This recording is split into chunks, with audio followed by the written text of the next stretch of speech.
That principle of government. Basically, I am electrical engineer. I have been working as an electrical engineer at Koyana Hydroelectric Project for 2 years. 1 year at Chandrapur Thermal Power Plant. Then after I joined the Government Technical College and worked as a lecturer for 13 years. Meanwhile, I appeared to the exams of Institution of Engineers and get the. कितने वर्ष sir? 15 minute. 15.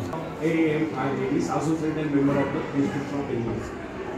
On that basis, I get selected through MPSC as a principal and worked as a principal for 22 years and retired in August 2019. So after 38 years prolonged service, I retired in August 2019, and this is my hobby to deliver motivational speeches to Indian. So I am speaking on the peak of success, with सफलता के शिखर पर. तो friends,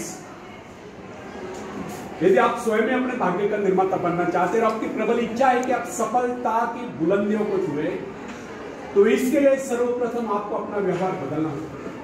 तो इसके लिए सबसे पहले आप अपने मन से घृणा, ईर्ष्या, द्वेष आदि विचारों को निकालकर बाहर करें. तब आप अपने भाग्य का स्वयं निर्माण करें. इस बात का विश्वास रखें कि सब कुछ आपके हाथ में, क्योंकि आप ही तो अपने भाग्य का निर्माता हैं.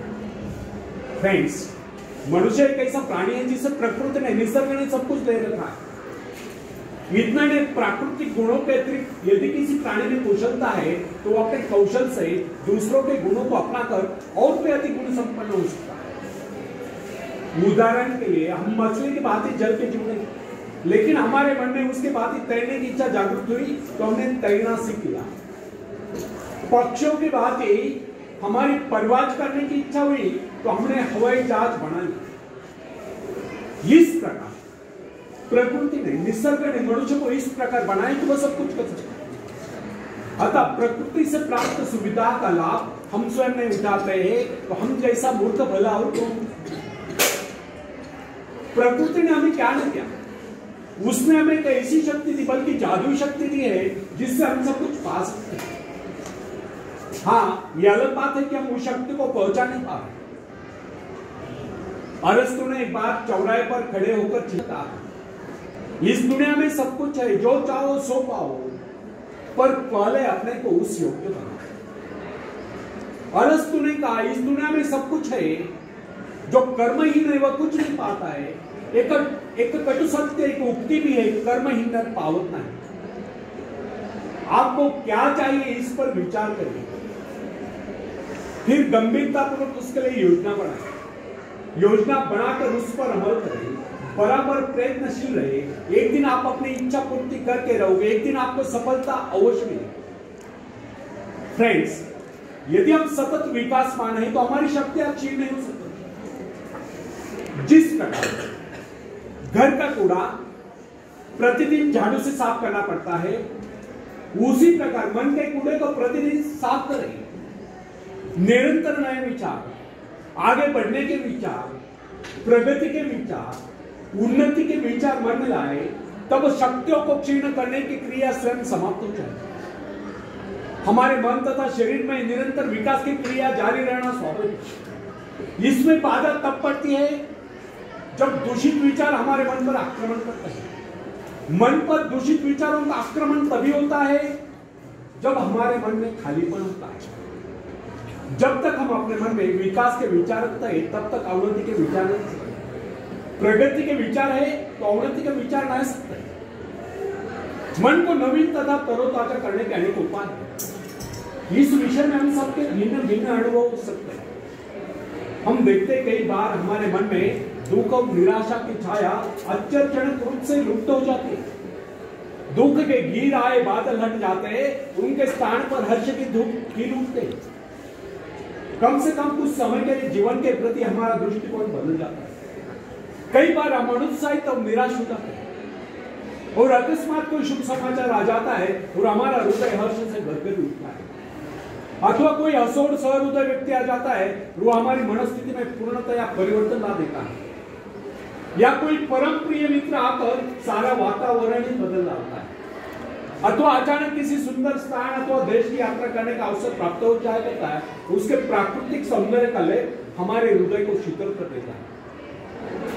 किसी भी ऐसे स्थान की यात्रा करनी पड़ती है जिसकी हमारे मन में सदा से इच्छा है, और वहां से सौंदर्य के कारण हमारे विचारों में परिवर्तन आ जाता है और हम प्रसन्नता से विभोर हो जाते हैं। फ्रेंड्स, कुछ लोगों का विचार है कि मन बाहरी प्रभावों को ग्रहण करने में असमर्थ है, उसकी स्थिति में विशेष परिवर्तन नहीं किया जा सकता। उसके हर्ष विषाद की सीमाओं का निर्धारण केवल भाग्य द्वारा होता है, और हम केवल इतना ही कर सकते हैं कि इसे विचारों का अंश देकर चकमा दें, परंतु यह धारणा गलत है।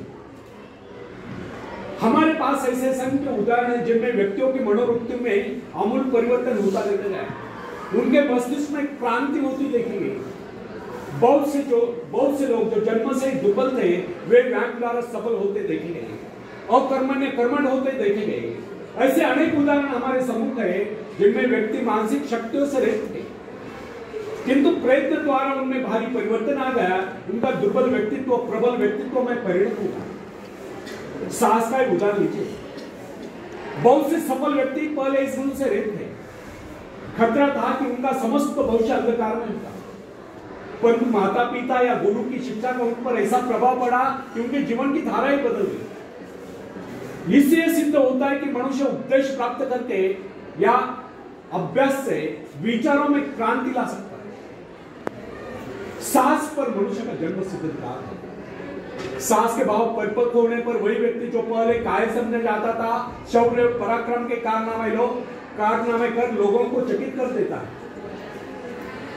जब हम भय, संदेह, निराशा से ग्रस्त स्थिति में होते हैं, तब हम सही निर्णय नहीं कर पाते। उचित एवं ठोस निर्णय केवल उसी समय किया जा सकता है जब मस्तिष्क सही स्थिति में हो। निराशा, क्रोध, भय, ईर्ष्या, द्वेष आदि के बादलों से गिरकर अंधकार में न हो। भय तथा चिंताग्रस्त मनस्थिति में कभी किसी महत्वपूर्ण विषय पर निर्णय नहीं करना चाहिए। जब मन निर्मल, संतुलित, शांत हो, कोई भी निर्णय उस समय करना चाहिए। उस समय जो योजनाएं बनाई जाए केवल उन्हीं को कार्यान्वित करने का प्रयत्न कीजिए। भय, क्रोध आदि के आवेग पर मानसिक शक्तियां बिखर जाती हैं।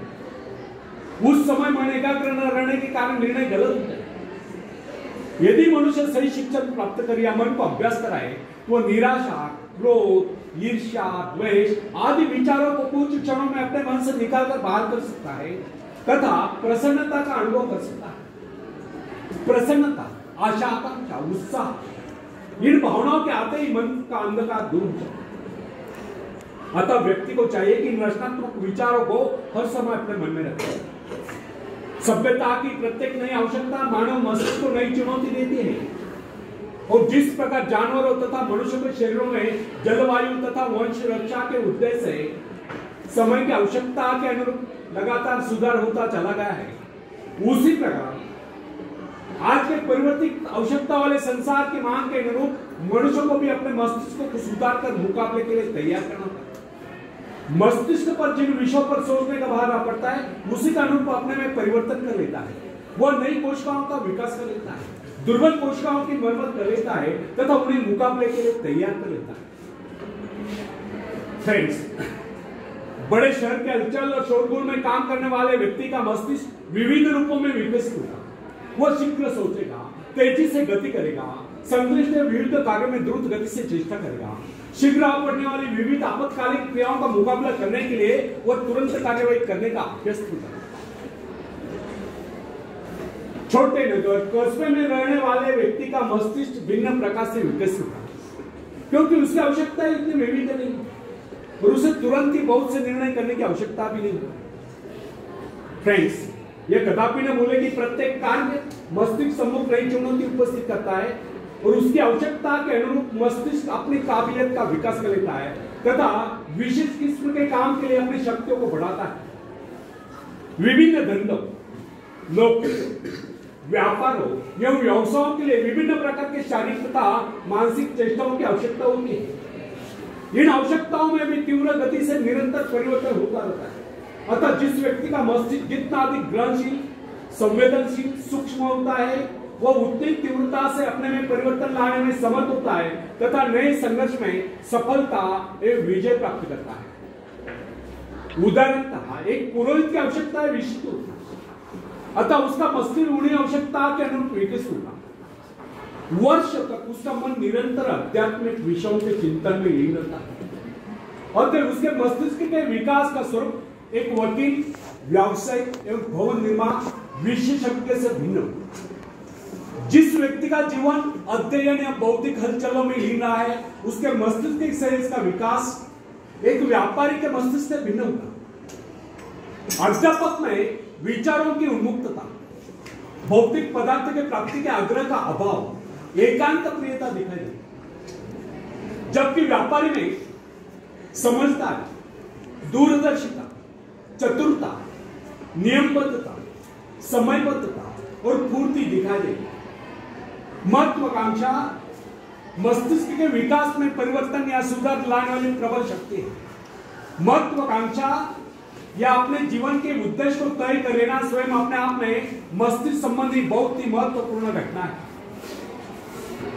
वैज्ञानिक लोग मस्तिष्क को विकसित करने की संभावना पर खोज करने में व्यस्त हैं। समय आएगा जब मस्तिष्क के विकास के रहस्य को मानव जान लेगा और इससे मनुष्य के चरित्र के विकास का कार्य सरल हो जाएगा। तब तक हमारे लिए इतना ही जान लेना पर्याप्त है। यदि हम अपने मस्तिष्क का ऐसा विकास चाहते हैं कि हमारा व्यक्तित्व सर्वप्रिय बने, तो इसके लिए सर्वप्रथम हमें अपने मन से घृणा, ईर्ष्या, द्वेष आदि विकारों को निकालकर बाहर कर देना।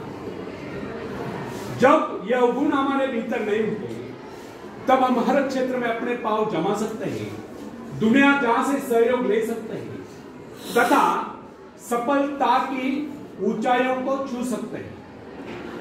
आखिरी में एक शेर मैं सुनाता हूं।